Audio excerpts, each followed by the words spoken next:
The Design Council's double diamond design process diagram is a great way to frame what any creative does when they work on any commercial job.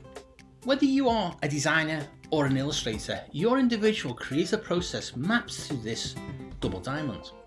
Let us look at the diamonds as more than a linear process. If it was linear, it would be a straight line. From the starting point on the left hand side of the first diamond, the creative begins a period of researching and initial ideas. This is a divergent phase as the creative's researching and lateral thinking explodes in all directions. During this phase, the creator can also get valuable insights into their target audience's needs and shared lived experiences. These insights will help the iconic representation with likely familiar qualities to resemble known things.